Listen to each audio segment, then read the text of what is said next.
Hey, what's up, everyone? This is Michael Davis from Mira Scriptura at miraread.com. Be sure to check out my website if you get a chance. So last time we talked about the historical grammatical method of biblical interpretation and how mere reading complements that. It's not a replacement for it. So with the historical grammatical method, you're dealing with a lot of context, social context, historical context, grammatical context. And so mere reading is really just adding one more context to that group. I like to call it a situational context. And but we have to establish that or discover that context through the mere reading method. So if you haven't checked out that previous video, be sure to check it out. Today, I want to talk about, can we use other books of the Bible when we're mere reading a particular book of the Bible? So if we're mere reading in Ephesians, can we look to one of the Gospels to help us in our mere reading? Because one of the things you want to do in mere reading is verify what you're mere reading. So if Paul says not to do something, Paul says, hey, don't do that, whatever that is, you want to try to find evidence that, okay, was Paul just saying that just as kind of a guidance, or was Paul saying that because they were doing that and Paul was correcting them and saying, hey, don't do that? So, your primary place you want to look for evidence to support your mere reading is in the book itself. But I think that you can look to other books in the New Testament to establish what can be mere read and what cannot be mere read. There's an article on my website. If you haven't checked it out yet, be sure to check it out. It's by John Barclay. He talks about mere reading. And one of the things he says is that, for example, if you're studying Galatians, the only source that we have that deals specifically with what's happening in Galatia is the book of Galatians.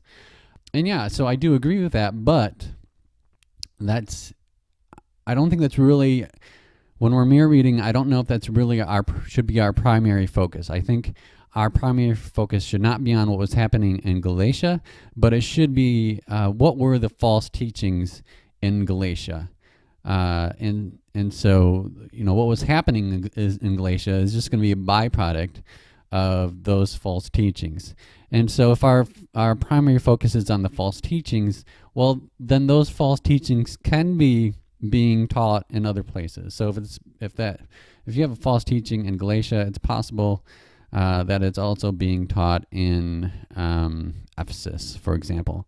If you're studying Galatians, maybe you can look to Ephesians to kind of establish what was happening in Galatia from the fact of just figuring out what the false teachings were, and kind of then you can get a better idea of what the byproducts was in Galatia. So I do think it is useful to look to other books in the Bible. Now, how do you know what other books in the Bible to look to? Well, so here's some concentric circles. So let's say you're studying Ephesians. I think the best places to look in the next circle out is Colossians and 1 Timothy. With Colossians, it's very close geographically to Ephesus, and I think it was written around the same time as Ephesians. I could be wrong on that, but also you have a lot of the same words, same phrases, the same issues Paul is dealing with in both books. So I think Colossians especially could be helpful when studying Ephesians. Now, First Timothy was written a little bit later, but still, Timothy is in Ephesus when Paul is writing, and it looks to be dealing with some of the same issues that Paul has dealt with in Ephesians. He's still dealing with in 1 Timothy. And then, outside of that next concentric circle, you have all of the New Testament, and you can maybe even outside of that circle, all of the Bible. But at that point, you're really getting out to the outer perimeter there. I'm not sure how helpful the Old Testament is really going to be, unless you're dealing with quotes and allusions and such. So, just to give an example of how a false teaching kind of runs throughout multiple books, would be one of inheritance. So the question is, who's going to inherit the kingdom?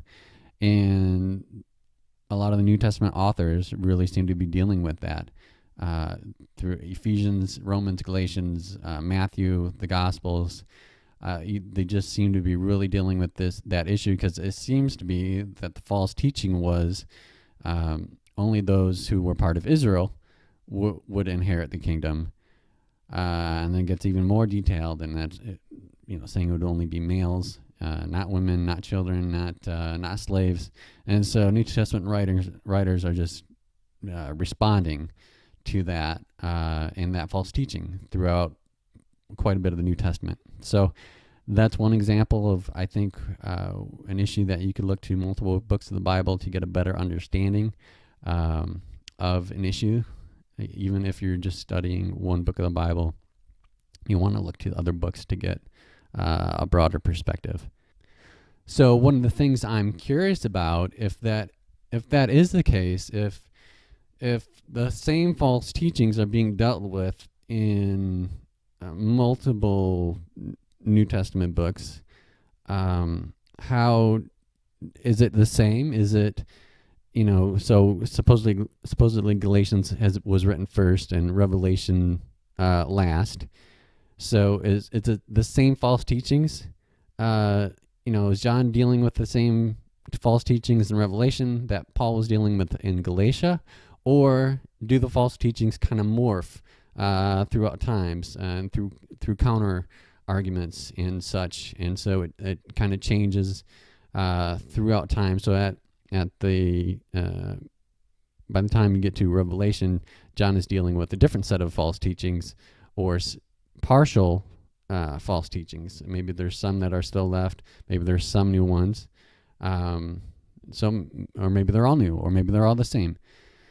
That's one of the things I'm really curious about. I haven't been able to read all the New Testament books, so I don't know. But that's one of the things I'm really curious about.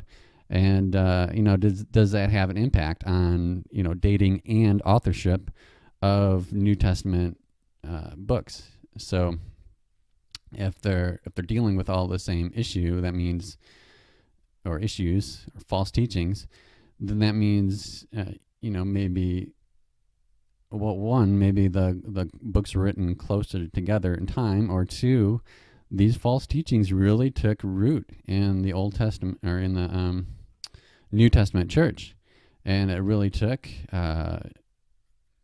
So I think Galatians to Revelation, it's like 50 years or something. So it took like 50 years to root these false teachings out, and John's still dealing with them in Revelation.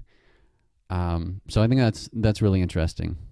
So and also authorship. If if all Paul's letters are all dealing with the same false teachings, does that help support the idea that Paul wrote them all, or not?